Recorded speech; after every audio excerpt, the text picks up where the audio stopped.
All right. Oh God. Here we go. All right.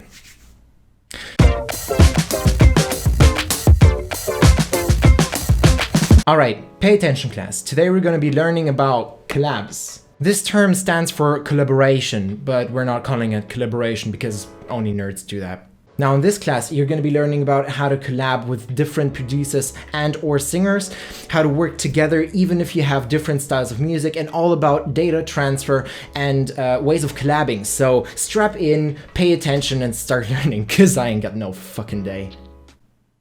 I've actually divided this topic into two parts, the organizational part and the musical part. Therefore, it's going to be split into two videos, which I hope will be uploaded in a short interval of time, so be ready. Of course, there will be timestamps for each and every sub-point I have in this video, and hopefully I won't forget. There's actually another part to collabing, which involves royalty splits, distribution, and everything around finances, but I will not talk over it in this video. You will actually get this information from the talented musician Sam from Antidote Audio over on his channel.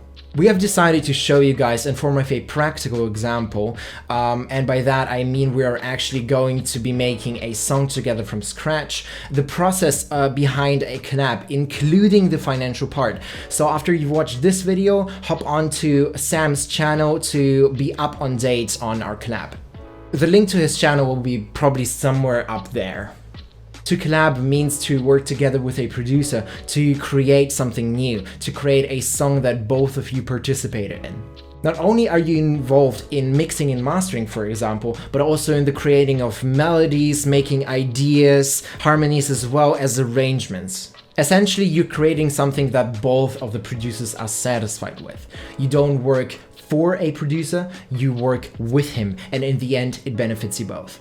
Let's talk about the organizational part of the collab first. For me, a collab can generally fall into two types. Most of the famous collabs you will see up on YouTube are not between two producers, but rather between a producer and a singer or rapper. That's why most of the times you will see a feat.someone in the title of the song.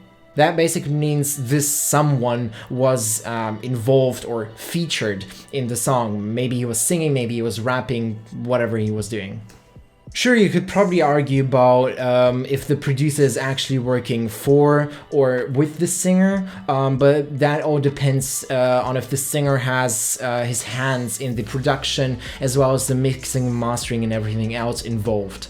Meaning that they communicate very frequently with each other and shape their song to their liking. It can also happen that they just get paid to perform their part and that's it. That is what I would consider working for somebody. Sell out. Of course, this is not wrong in any way, shape, or form, but it is not something I would consider a collab, but rather a paid job. Would it be as a producer or a singer? I think it seems logical to explain the various ways of how to collab next. One way of collabing would be to divide certain musical parameters to later mix everything in and create a finished product. I'll quickly go over what musical parameters are. They are basically everything in the song that can technically be analyzed.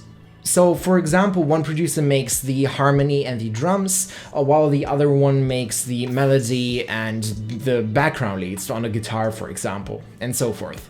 So, for example, one producer makes the harmony and the drums, and the other one makes the melody and the background leads, for example, and so forth. Normally, you would then send the song to a sound design engineer or a mastering engineer to clean up the song and apply the last touches, making it perfect.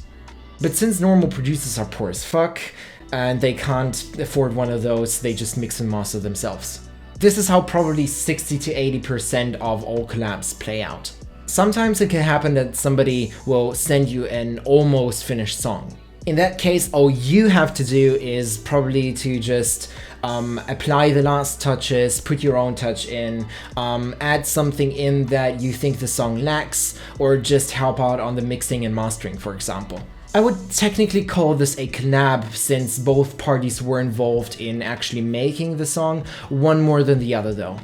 Another way of collabing, and I am actually going to be using that exact way of collabing between Sam and myself, is passing the song back and forth. Basically, both producers are working on the structure rather than certain musical parameters. Both musicians integrate their ideas in the song and shape it until both are satisfied. That also directly means that they have to communicate way more frequently about what they changed in the song and what exactly they did. After putting all your ideas at the moment that you have into the song, you would then send it to the co-producer, so he or she would then do the same. Personally, I love to call it the ping pong method. Pretty catchy name actually, I should trademark it. This obviously makes data transfer very complicated. Since you're not working on one whole part of the song, but rather on just simple little smaller parts, sending basic waves or even stems would get really messy at one point in the collab. This is why saving all of your progress in a folder and then sending the folder back and forth is so much more effective. Granted, you have to work in the same DAW to be able to do that. For example, Sam and I are using Ableton Live, which allows us to pass the Ableton project folder back and forth. It saves us both our nerves and our time. If you work in different DAWs, then you basically have to rely on stems and MIDI files. I'll go over stems and MIDI files in another video, but for now, let's talk about platforms for data transfer. Again, this depends on the way you collab, but generally using a cloud-based method is the easiest way to toss even big chunks of data back and forth. This allows us to save the changes we do to the song by replacing old and uploading new versions of the folder immediately. If you want to do the same, pay extra attention to the way you name the folders. Add a date on which it was lastly edited, or add a version 1 or version 2, etc. That way you won't replace anything you still need. Of course, emailing works as well as clouds, especially if you want to send stems back and forth. If it comes to sending individual files, email is way better than clouds because you can see the exact date when somebody posted something. Also, you can keep track of updates regarding the files pretty easily. Lastly, I want to give you guys some advice along the way. Make sure that before the collab even starts, you have everything planned out regarding data transfer. This will definitely decrease the amount of messiness, and also you won't lose any important files, so that's good too. Also, before you do anything, make sure you guys are both on the same level of understanding. Speak about exactly what you want to do, what genre you picked, and who's doing what. Make sure to keep each other informed regarding plugins if you're working on the same project. Both parties have to have the same stuff, unless you're sending each other stems. Talk about what you plan to do with the track.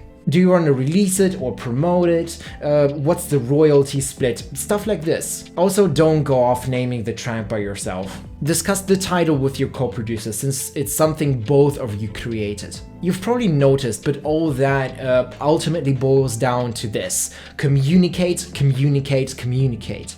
Communication is the key to a successful collab. Sam and I talk very frequently about updates on basically anything, and that's exactly why we are so well coordinated. But the most useful advice I would give you guys is this: be open-minded.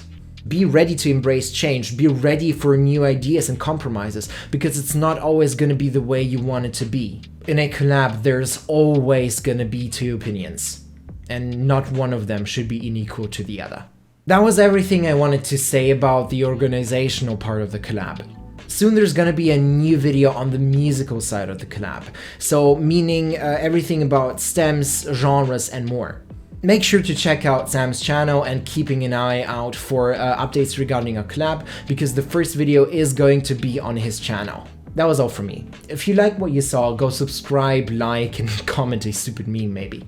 I'll be more than happy to cringe out on over whatever you weeps send me. Love you, bye!